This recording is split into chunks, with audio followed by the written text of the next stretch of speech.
Imagine looking at the architectural blueprint of a house you've lived in your entire life. Like, you know every room, every hallway, every little creak in the floorboards. Right, it feels totally permanent. Exactly. Unchangeable. But then someone slides a totally different set of blueprints across the table. It's the exact same foundation, but the house built on top is completely unrecognizable. Yeah, that's such a great way to picture it. Today we are looking at the alternate blueprints of an entire nation. Welcome to this custom-tailored deep dive where our mission is to explore a really profound historical what if. We've got a massive stack of sources here, historical records, economic analyses, counterfactual research papers, and we're asking, what if Australia had not entered World War I? It is arguably one of the most compelling thought experiments in modern history, really, because when you look at the baseline historical record, Australia's involvement in that conflict is almost always treated as, an absolute inevitability. Right, like it had to happen. Exactly. It's viewed as the crucible that literally forged the nation. But when you start pulling at the structural threads of that assumption, the entire geopolitical, economic, and social fabric of the 20th century it begins to unravel. Okay, let's unpack this. We have to really set the scene for you, the listener. It's 1914. Australia is a brand new federation, barely 13 years old. A baby on the world stage. Literally, you've got a population of fewer than 5 million people, essentially just a handful of colonies that have only just figured out how to function as a single country under this newly inked constitution. They're trying to find their place in the world, and suddenly Europe erupts into unprecedented violence. Yeah, absolute chaos. So, by staying out of that war, Australia would have undeniably avoided immense generational tragedy. But the central paradox we're exploring today is this. In avoiding that tragedy, would Australia have inadvertently left its back door wide open to invasion and basically stalled its own sovereign independence for decades? Well, the natural instinct is to assume that peace is always the optimal choice for a young nation, right? Like, avoid the bloodshed, build your domestic economy, and just let the old empires tear each other apart. Sure, just stay out of it. But the geopolitical reality of 1914 was incredibly unforgiving. To understand the mechanism of that threat, we first have to ask if staying out was even a legal possibility. Because they weren't an entirely independent republic yet, right? I mean, they were a dominion of the British Empire, which severely limited their diplomatic autonomy. Yeah, what's fascinating here is that in 1914, Australia didn't actually possess the sovereign right to declare neutrality. Wait, they literally couldn't say no? Not legally, no. The 1901 Constitution gave the federal government power over external affairs, but the British Colonial Office interpreted that strictly as trade and local border relations, not international diplomacy. Oh, wow. So they were basically handcuffed to whatever London decided. Precisely. At the 1911 Imperial Conference in London, the British Prime Minister, Herbert Asquith, explicitly rejected the idea of the Dominions having a shared say in imperial foreign policy. He argued the empire had to speak with one unified voice. I see. So, consequently, when King George V declared war on Germany on August 4th, 1914, Australia was automatically legally at war.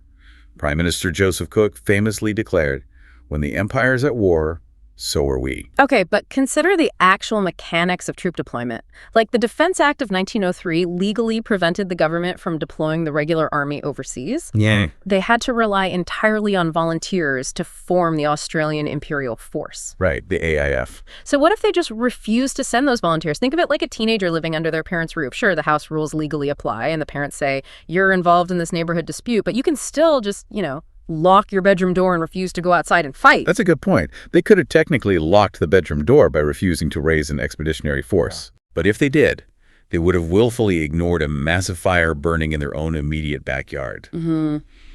We tend to focus so heavily on the European theater of the First World War. But the most immediate consequence of an Australian refusal to mobilize would have been a catastrophic geopolitical vacuum in the Pacific. Because the German Empire had active colonial holdings right on Australia's northern doorstep. Exactly. In our actual timeline, Australia's first major action of the war was deploying a naval and military force to seize German New Guinea and the Bismarck Archipelago. Those are the islands just to the northeast of the New Guinea mainland, and they did that in September 1914. Right away. Right away. Now, if Australia locks the bedroom door and stays neutral, those German wireless stations and deep-water ports are left completely untouched by Australian forces. Well, but they wouldn't have just sat there peacefully, would they? No, they wouldn't have remained untouched for long at all. Because to face the German high seas fleet, the British Royal Navy had to pull almost all its major capital ships back to the North Sea. Leaving the Pacific totally exposed. Yes. And to secure the Pacific in their absence, Britain relied entirely on the Anglo-Japanese alliance. Oh man, so if the British pull out and Australia stays home, that leaves Imperial Japan as the sole naval power policing the Pacific. You got it. And Japan was already aggressively expanding its maritime empire. Like, they seized the Micronesian islands north of the equator almost immediately. Right, so if Australia doesn't neutralize the German threat in New Guinea, Japan almost certainly does. Wow. The Japanese Navy would have simply moved further south to seize Kaiser Wilhelm's Land, which was the northeastern part of the New Guinea mainland. So what does that actually mean for Australia geographically? It means that mechanism of imperial expansion would have placed a highly militaristic expanding Imperial Japan directly on Australia's maritime border. We are talking just 150 kilometers from the tip of Cape York in 1914. That's literally right over the fence, decades before the Pacific theater of World War II even begins. Exactly. It completely removes their crucial territorial buffer. That drastically changes the survival calculus for the continent. I mean, the mandated territory of New Guinea that Australia administered after the war, which served as a huge buffer against the Japanese advance in 1942, just wouldn't exist. No, it wouldn't. You'd have a hostile empire peering right into your backyard while Australia was still trying to figure out its own national identity. It alters the entire strategic defense framework of the 1930s and 40s. But the impact of their absence wouldn't just be felt locally in the Pacific. Right, because of Europe. Yes. If those troops are sitting safely in Sydney and Melbourne, the tactical gap left on the global battlefields would have completely altered the timeline of the whole war. Let's look at the sheer scale of the manpower we are talking about here. 416,000 men enlisted out of a population of less than 5 million. It's a staggering proportion. It really is. Removing that massive chunk of soldiers from the Allied forces is like removing your star quarterback and the entire offensive line right before the playoffs. And the human cost of that contribution was devastating. Over 60,000 dead, 150,000 wounded. That's a 14.2% death toll, the highest proportional casualty rate of any army in the British Empire. Which is just a horrific price to pay. Absolutely horrific. But what the military analyses show is that without them, the Allied war machine basically stalls. It really does. Tactically, the 5 Australian divisions on the Western Front evolved into an indispensable blunt instrument. By 1918, under the command of General John Monash, the Australian Corps, operating alongside the Canadians, were essentially utilized as the primary shock troops of the Allied forces. And the mechanics of how they fought completely changed the final months of the war, right? Like, take the Battle of Hamel and the Battle of Amiens. They weren't just throwing waves of infantry at machine guns anymore. No, Monash engineered this whole new concept. The all-arms coordination. It was this highly synchronized integration of tanks crushing barbed wire, aircraft dropping ammunition directly to advancing troops, and artillery firing creeping barrages just meters ahead of the infantry. Yeah, and beyond that, they also perfected a psychological and tactical strategy known as peaceful penetration. Wait, peaceful penetration? That sounds like an oxymoron for World War I. What did that actually look like on the ground? That's a funny term for it, yeah. It wasn't a single battle, but rather a systematic hollowing out of the enemy lines. Throughout the summer of 1918, Australian units conducted aggressive, localized night raids. Small patrols would creep into no man's land, cut the communication wires, and silently capture German outposts. Wow, just picking them apart in the dark. Exactly. By doing this night after night, they created massive blind spots in the German defense network, effectively dismantling the enemy's front line before the main offenses even began. That's incredible. At Amiens, in August 1918, this preparation allowed them to overrun the main German objectives in just 3 hours. It completely shattered the morale of the German high command. And it wasn't just the mud of the Western Front either. The tactical abscess would have been felt really heavily in the Middle East, too. Absolutely. The desert campaigns. Yeah, consider the 4th Light Horse Brigade at the Battle of Beersheba in October 1917. The strategic necessity there was water. The Allied forces had 60,000 troops and tens of thousands of horses in the desert, and they desperately needed to capture the town's deep water wells before the defending Ottoman forces could blow them up. Right. Time was completely against them. Brigadier General William Grant looked at the situation, realized they were literally running out of daylight, and completely defied traditional mounted infantry doctrine. He didn't have them dismount and shoot, did he? No. Instead of dismounting his men to shoot rifles from a distance, he ordered a full cavalry charge across 3 miles of open desert. And he had his men use their long bayonets as makeshift swords. That is wild. It was incredibly risky, but the sheer speed of the charge physically overwhelmed the defensive mechanisms of the Ottoman artillery. The gunners simply couldn't recalibrate and depress their artillery barrels fast enough to hit horses moving at a full gallop at close range. So they just slipped under the guns? Exactly. They breached the trenches and secured the town and its vital water supply, totally intact. So if the Australian Imperial force is never raised, those trenches aren't breached? Monash isn't there to engineer the all-arms coordination at Hamel, the Hindenburg Line, that massive, formidable German defensive system of concrete pillboxes and dense barbed wire that everyone thought was impenetrable, that doesn't get broken in the same time frame. No, it doesn't. The synthesis of all these military counterfactuals points to one really grim conclusion. The global conflict would have been significantly extended. Really? Like, by how long? Well, without the AIF breaking the Hindenburg Line and capturing key logistical hubs like Damascus, the collapse of both the German and Ottoman empires is severely delayed. The conflict almost certainly drags deep into 1919, which means a much larger deployment of American troops, further devastation across the European continent, and, frankly, a radically altered modern map of the Middle East. The Ottoman Empire might have survived long enough to negotiate a peace from a far stronger position. Okay, so what does this all mean for Australia's wallet, though? Because if the war drags into 1919, that's another year of millions of men bogged down in Europe. To sustain that, the British Empire has to keep its total naval blockade of the oceans locked down. A total maritime chokehold. Right. And for an island nation like Australia that makes its living shipping wool and wheat, a closed ocean is a financial pressure cooker. My initial thought was that, hey, a neutral nation could just sit back, avoid the war debt, and sell their resources to a starving Europe at a massive premium. Wouldn't staying out of the war have made Australia incredibly rich? If we connect this to the bigger picture, the mechanical realities of early 20th century global trade make that basically impossible. Oh, really? Yeah. Australia was heavily dependent on international exports, sure, but they didn't control the merchant shipping lanes. The British Royal Navy's blockades dictated global maritime traffic. Australia couldn't trade freely with anyone. Not even neutrals. No, and certainly not with Germany, who prior to 1914 purchased roughly 10% of all Australian exports. So the oceans were effectively closed for business. Exactly. Even with Britain buying up the Australian wool clip at fixed prices to support the empire, the domestic economy still took a massive hit. Real aggregate gross domestic product dropped by 9.5% between 1914 and 1920. Wow, almost 10%. Yeah, and inflation skyrocketed, which severely eroded the purchasing power of real wages.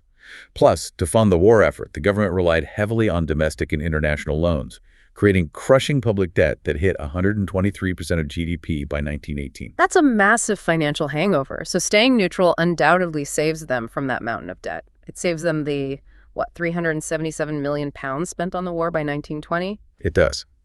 But the sources point out a really critical economic paradox here. Staying neutral would have protected their treasury, but it would have actively stifled a forced industrial revolution. How so? Well, before 1914, Australia was essentially an agricultural colony. Their entire economic model was exporting raw materials, wool, wheat, base metals, and importing finished manufactured goods from Europe. Oh, I see. But when the war severed those supply lines, they couldn't just import steel or chemicals from Europe anymore. Exactly. They had to figure out how to make those things domestically just to keep their own infrastructure running. It became an urgent matter of national defense. So they were forced to industrialize. Precisely. The Broken Hill Proprietary, or BHP, steelworks in Newcastle, is like the textbook example of this mechanism. It opened in 1915 entirely because the war demanded it. Crude steel production in Australia jumped by an astonishing 1,200%. 1,200%? That's insane. It is. And the domestic chemical industry boomed by 88% just to support munitions manufacturing. Even the financial sector was forced to mature overnight. The federal government had to empower the newly created Commonwealth Bank to act as a central monetary authority just to manage the massive influx of war loans. Which effectively laid the architectural foundation for their modern central bank, the Reserve Bank of Australia. Exactly. So if Australia stays neutral, that life-or-death urgency totally vanishes. They don't build the steelworks. They don't modernize their financial institutions. They remain highly dependent on agricultural exports for decades longer. Which means when global commodity prices completely collapse in the late 1920s, a non-industrialized Australia would have had no internal manufacturing engine to fall back on. They would have been infinitely more vulnerable to the economic ravages of the Great Depression. Right.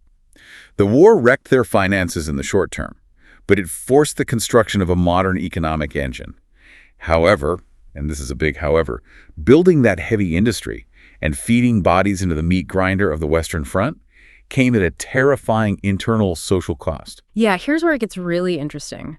Think of the conscription crises of 1916 and 1917 less like a political disagreement and more like a structural fault line in a massive concrete dam. That's a good analogy. Like a dinner table argument that permanently fractures a family.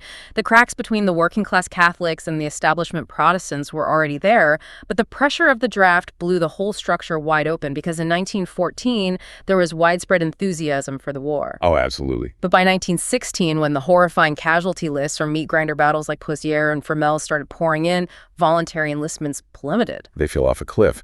And this put Prime Minister Billy Hughes, who was leading a progressive Labour government at the time, in an incredibly precarious position. Because London was asking for more men.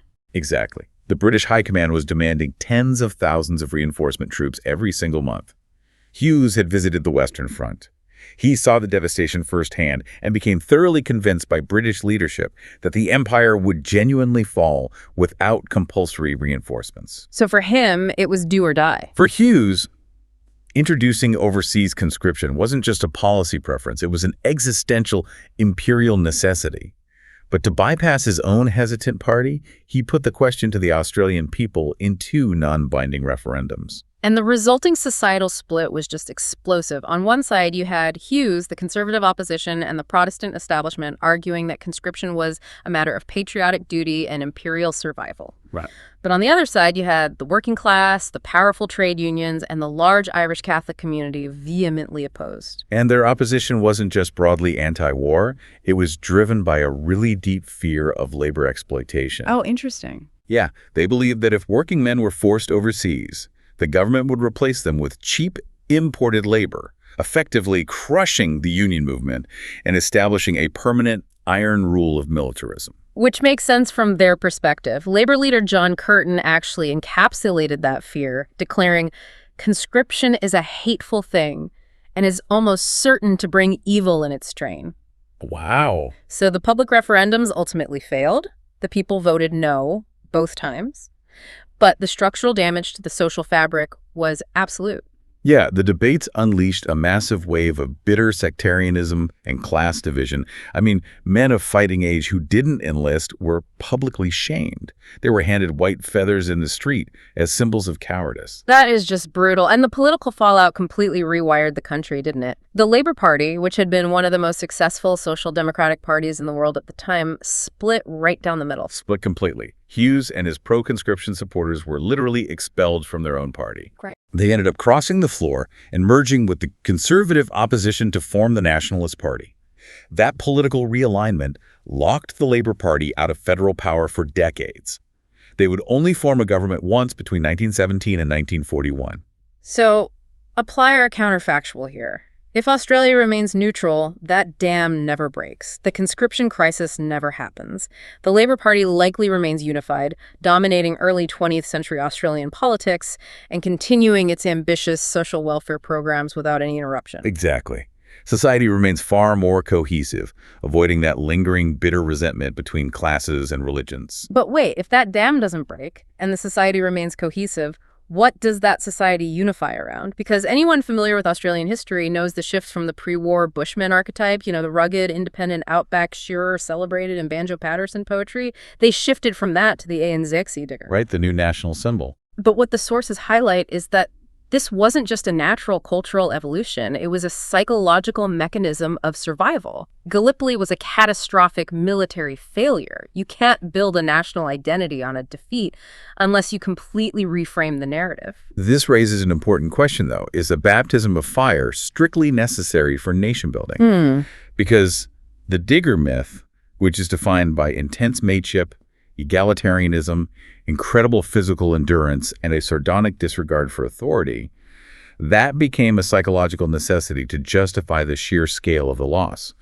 It provided a young, sort of disconnected nation with a unifying sacred story of shared sacrifice. Right, so if they didn't go to war, if they stay home, they don't have that blood sacrifice of 60,000 dead to point to. What do they celebrate instead? Like the Eureka Stockade? Maybe. Do they lean entirely on civilian achievements, like economic milestones or sporting victories? It's incredibly difficult to conceptualize a modern Australian identity without the solemnity of Anzac Day. It really is. And critically, that lack of blood sacrifice translates directly to a lack of diplomatic leverage on the global stage. How so?